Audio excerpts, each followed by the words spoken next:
Meus amigos do YouTube, voltamos aqui novamente para continuarmos aí o trabalho que iniciamos e que consta no meu vídeo anterior, onde nós iniciamos falando sobre a cassação do mandato do prefeito na sua primeira parte. Falamos naquela oportunidade sobre as infrações político-administrativas que o prefeito fica sujeito e pode cometer durante o exercício do seu mandato e que pode lhe custar a cassação desse mandato. Esta previsão, como eu já disse, está prevista no Decreto-Lei 201 de 1967, em seu artigo 4º.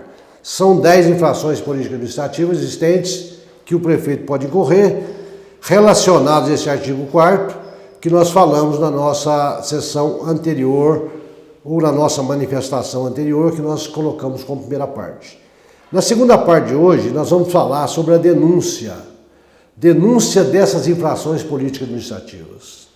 Para que haja a cassação, ou para que haja a formalização de um processo administrativo de cassação de mandato de prefeito perante a Câmara Municipal, necessariamente, tem que haver uma denúncia. Tem que haver uma denúncia e essa denúncia tem que ser escrita. Não pode ser uma denúncia verbal. É uma denúncia escrita que está prevista no Decreto-Lei 201 de 1967, em seu artigo 5º. O artigo 5º diz o seguinte: o processo de cassação do mandato do prefeito pela Câmara, por infrações definidas no artigo anterior, no artigo 4º, que nós já falamos sobre ele, obedecerá ao seguinte rito, se outro não for estabelecido pela legislação do Estado. No nosso caso aqui, vamos entender o seguinte: em alguns casos, a lei orgânica municipal prevê o rito de cassação do prefeito baseado em infrações político-administrativas. Normalmente eles fazem uma adaptação da redação ou da previsão do Decreto-Lei 201 na sua própria lei orgânica. Não tem problema algum. Nesse caso, nós vamos seguir lá, desde que esse rito não contrarie o Decreto-Lei 201 e nem a própria Constituição Federal. Então nós temos que ter esse caminho que nós vamos ver aqui agora para poder instaurar ou dar motivo para a instauração de um processo administrativo de cassação de mandato de prefeito pela prática de infração político-administrativa. A infração, como eu disse, deve ser escrita. Eu tenho que identificar qual daquelas 10 infrações que nós já vimos o prefeito se enquadra, narrar esse fato direitinho, explicar, é uma exigência que deve constar da denúncia. E essa denúncia pode ser feita por quem? Por qualquer pessoa, por partido político, enfim, por quem? Aqui é bem claro o Decreto-Lei 201, que fala que ela só poderá ser apresentada por eleitor.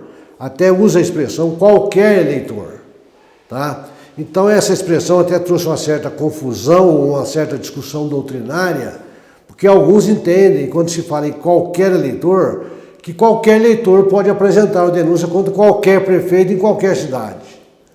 Dá essa margem de entendimento. E alguns realmente entendem assim, que aqui não fala que tem que ser o eleitor daquele município. Outros entendem que tem que ser daquele município, daquela circunscrição do pleito, onde o prefeito foi eleito. Porque é ali que se situa o cidadão, o eleitor que está ali para fiscalizar o prefeito. Então o eleitor teria que ser daquele município. Eu comungo com essa opinião também, mas deixo claro que a letra no pé, na sua análise fria, vamos dizer assim, diz que pode ser feito por qualquer eleitor. Qualquer eleitor nós temos no Brasil inteiro. Então abre essa discussão. Eu comungo com essa última, que entende que ela deve ser feita por eleitor residente do município onde o prefeito está ali trabalhando, onde ele foi eleito dentro da sua circunscrição eleitoral. Muito bem. Então eu tenho que ter uma denúncia que tem que ser escrita, tem que ser assinada, subscrita por um determinado eleitor, não é? E eu tenho que dizer o seguinte: nesse caso aqui eu preciso de ser eleitor, eu preciso de narrar a infração, não é isso? E eu preciso fazer a prova que eu sou eleitor também. Não basta eu dizer na denúncia que eu sou eleitor do município? Eu tenho que juntar o meu título eleitoral e tenho que juntar uma certidão de quitação eleitoral. Ou seja, não basta eu ter o título, eu tenho que provar que eu estou em dia com a minha obrigação eleitoral perante aquele município. Não pode apresentar denúncia, por exemplo, quem está com seus direitos políticos suspensos, porque ele não é eleitor, ele não vota, não é? Quando a justiça decreta ali a suspensão dos direitos políticos do determinado cidadão, com a sentença, lógico, com o trânsito julgado, ele é inelegível, então ele não pode votar. Se ele não pode votar, ele não pode denunciar, porque aqui nós exigimos eleitor que esteja em dia com a situação militar. Portanto, só tem legitimidade para apresentar esta denúncia o eleitor do município, no meu entendimento, com a exceção aí de discussão que eu já coloquei para vocês. Nessa denúncia tem que ser feita a exposição dos fatos, eu tenho que expor os fatos da forma que eles aconteceram, indicar onde aconteceu, o dia, por que o prefeito se encaixa naquela infração, não é? Aquela infração político-administrativa. E eu tenho, nesse mesmo momento, indicar as provas que eu tenho para comprovar o que eu estou alegando. Pode ser documental, pode ser testemunhal, pode ser documental e testemunhal, pode ser só de testemunhal, quer dizer, depende de cada situação. Se for documental, eu já vou juntar a prova documental no momento, anexar a minha denúncia.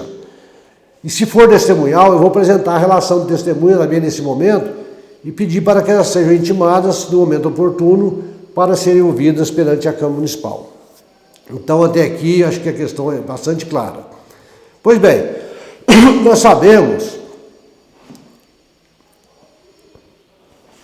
sabemos que, por se tratar de eleitor, o legitimado para propor denúncia, então qualquer vereador, obviamente, qualquer membro da mesa, pode ser o titular também dessa denúncia, não é isso? Só que quando se tratar de vereador, ele fica proibido de votar e de participar da comissão processante. Ou seja, ele vai atuar nesse processo como parte. Em seu lugar, é convocado o suplente para substituí-lo. Porque ele não pode ser ao mesmo tempo um acusador e juiz. Ele vai denunciar e lá na frente ele vai julgar. Não pode. Então ele está impedido e ele vai ser afastado deste processo, não da Câmara, ele participa normal das outras atividades da Câmara, mas quando se tratar desse processo, participará o seu suplente, né? Nesse caso, deverá ser convocado o suplente. E aqui existe um contrassenso, no momento em que o Decreto-Lei 201 diz que quando for o presidente da Câmara, o denunciante, que é um vereador, obviamente, ele passará a presidência para o seu substituto imediato, que é o vice-presidente, e só votará se necessário para completar o fórum de julgamento. Ora, ele não votará de forma alguma, isso aqui eu não concordo. Se o vereador não vai votar, porque está impedido, o presidente da Câmara é o vereador. E ele apresentando denúncia, ele se afasta, passa para o vice-presidente e convoca-se o seu suplente. Ele volta a ser presidente da Câmara naquelas atividades normais da Câmara. Quando se tratar deste processo, ele está impedido de votar.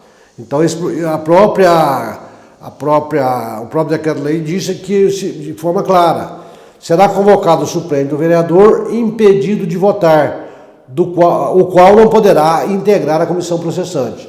Vocês vão ver daqui a mais para frente, nós vamos falar, que é criada uma comissão processante, composta por 3 vereadores, para conduzir esse processo de cassação do mandato do prefeito, que poderá no final ser cassado ou não. A gente diz processo de cassação, é o termo utilizado pelo decreto 201. Vai depender do resultado final da votação. Mas cria-se essa comissão. Então, chamando essa comissão, ou formando essa comissão, ela vai assumir os seus trabalhos e ela vai conduzir o processo. Dela não poderá participar o denunciante, se for vereador, o próprio presidente da Câmara, não é isso? E também aqueles que estão impedidos de participar do julgamento, aqueles que se declararem impedidos. Por exemplo, o parente próximo do prefeito, olha, eu sou impedido, eu sou parente, não quero participar, ele mesmo se manifesta, né? Os amigos íntimos, olha, eu tenho amizade íntima, eu não quero me comprometer com isso. Os inimigos capitais, não é? Do denunciado, no caso do prefeito, ou até aquele mesmo vereador que esteja, às vezes, litigando com ele na justiça, alguma ação, alguma coisa nesse sentido, também está impedido. Eu acho que essas pessoas deveriam se declarar impedidas. né? Para não criar tumulto maior ou mal-estar maior, né? Quando não se tem a declaração das pessoas aí do impedimento e os outros vereadores entendem que elas estão impedidas, pode-se criar aí um pedido para a própria mesa declarar impedimento ou não, e às vezes esses casos acabam indo até para a justiça, né? Acaba se anulando às vezes processos, dada a falta de declaração de impedimento ou de reconhecimento no momento oportuno. Então é isso com relação à denúncia. Ela é apresentada dessa forma, né? Aí, de posse dessa denúncia, né, o presidente da Câmara protocolar a denúncia, vai para o presidente. Eu aconselho o presidente da Câmara, nesse momento, a consultar a sua assessoria técnica, jurídica ou contábil, se for necessário, para que emita o parecer se a denúncia está elaborada de acordo com o que exige o Decreto-Lei 201. Né, se o denunciante é vereador, se tem prova de que ele é vereador, se está feita a exposição dos fatos corretamente, se houve a tipificação correta da infração política administrativa que o prefeito cometeu, se existe indicação de prova, testemunha, coisa assim. Havendo isso, havendo um parecer, o presidente fica mais tranquilo para colocar esta denúncia em apreciação do plenário. Poderá, se não preencher os requisitos, o próprio presidente dar prazo para fazer uma emenda na denúncia, complementar a documentação, se tiver, ou até rejeitar, indeferir, cabendo aí o interessado propor uma outra da forma que ele atenda aos requisitos que a Câmara pediu. Então, nesse momento é que se consultará a Câmara, depois dessa denúncia, na primeira sessão da Câmara, tá certo? Na primeira sessão posterior ao protocolo da denúncia, eu tenho que levar isso ao plenário para que os vereadores possam analisar se vão receber a denúncia ou não contra o prefeito. Esse ato de recebimento da denúncia não quer dizer que está culpando o prefeito, obviamente que não. Como a Câmara tem o dever de fiscalizar e existe uma denúncia, ela pode receber aquilo para apurar os fatos. E no fim pode até dizer que não, que a denúncia é improcedente ou coisa assim, e não caçar o mandato, como pode caçar também. Então esse é um ato preliminar de recebimento da denúncia. A denúncia ela vai ser recebida pelo plenário da Câmara. E qual o colo necessário que eu preciso para recebimento da denúncia de pedido de cassação de mandato de prefeito por prática de infração política administrativa? Segundo aqui o decreto 201, aqui fala a maioria dos presentes. Essa parte aqui, pelo voto da maioria dos presentes, eu recebo a denúncia. Aqueles que acharem que devem receber, por essa maioria, recebem. Só que esse decreto, nesse ponto, foi alterado pela Constituição Federal. Aqui, há necessidade que o recebimento seja feito por 2/3 dos membros da Câmara. Por exemplo, se eu tenho uma Câmara com 9 vereadores, para que a denúncia seja recebida, eu preciso de 6 votos. Caso contrário, ela será rejeitada e será arquivada. Essa alteração é de maioria simples dos presentes, que fala aqui no decreto 1 para a maioria qualificada de 2/3, foi alterada pela previsão que nós temos hoje no artigo 86 da Constituição Federal, quando fala que o impedimento do presidente da República, o seu impeachment, o seu afastamento, que quer dizer cassação também, vamos dizer assim, só se dará pelo voto de 2/3 dos membros da Câmara dos Deputados, né? Então aqui pelo princípio da simetria com o centro, nós temos que acompanhar. Então eu só posso receber denúncia contra prefeito por prática de infração política administrativa se houver o recebimento por parte de 2/3 dos membros da Câmara. Caso contrário, será arquivado. Tá? Poderá até ser proposta novamente em outra oportunidade, mas ela estará arquivada e não se falará mais disso por enquanto. Pois bem,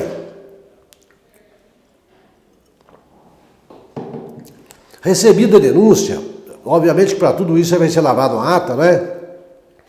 Na mesma sessão, será feito um sorteio para se constituir esta comissão processante que eu havia falado.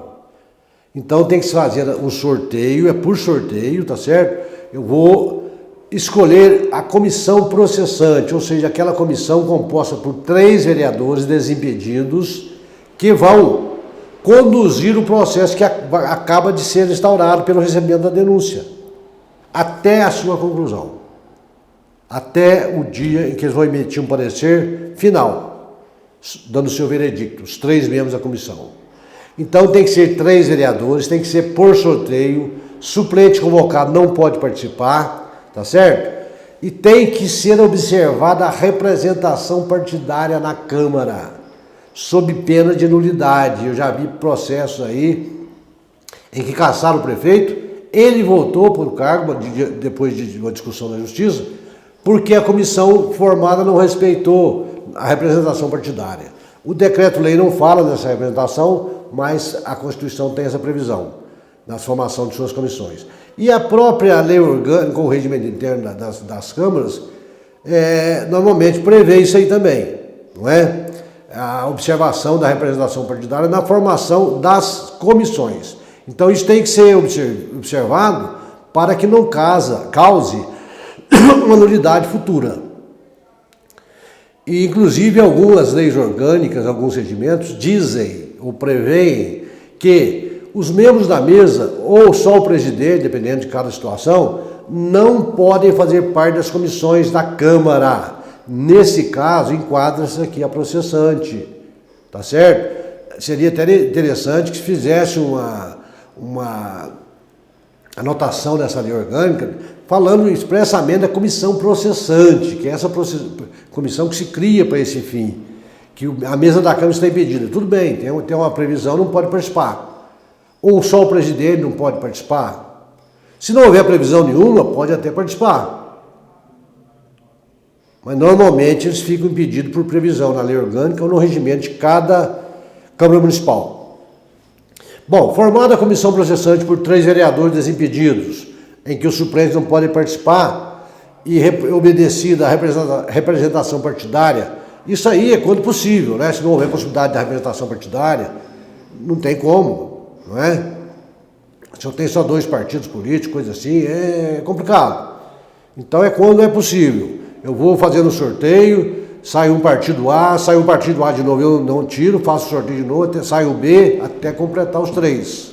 Formada essa comissão com 3 vereadores, o presidente da Câmara, ainda na mesma sessão, suspende os trabalhos para que esses 3 se reúnam, para que eles possam eleger entre eles, desde logo, qual será o presidente dessa comissão, que vai conduzir os trabalhos, né? E qual será o relator, que vai fazer o seu voto, os seus pareceres sobre aquilo que for apurado. Então, nós vamos parar por aqui, vamos ter essa parte que nós estamos falando sobre a denúncia, sobre essa escolha de comissão permanente. E nós vamos trazer na outra sessão de trabalho nosso, nós chamamos a terceira parte, nos nossos comentários a respeito já da condução do processo, tá? Da defesa que tem que ser feita pelo denunciado. Enfim, vamos levar esse processo até o seu final, até que seja decidido se o prefeito será cassado ou não, que forma que vai ser, como que o denunciado pode reagir, né, na sua defesa e assim por diante. Então nós vamos falar sobre isso na próxima sessão. Eu quero encerrar aqui essa nossa parte por hoje, tá? Essa terceira parte. E quero agradecer vocês mais uma vez pela atenção aí que nos tem dado, concedido, pesquisando aí os nossos vídeos, ouvindo nossas manifestações. E se vocês gostaram, inscrevam-se no nosso canal. Se você não se inscreveu ainda, coloque no sininho o seu ok, traga a sua mensagem, que será muito bem recebida por nós. A sua crítica é importante para que possamos continuar nosso trabalho. Muito obrigado a todos vocês e até a próxima.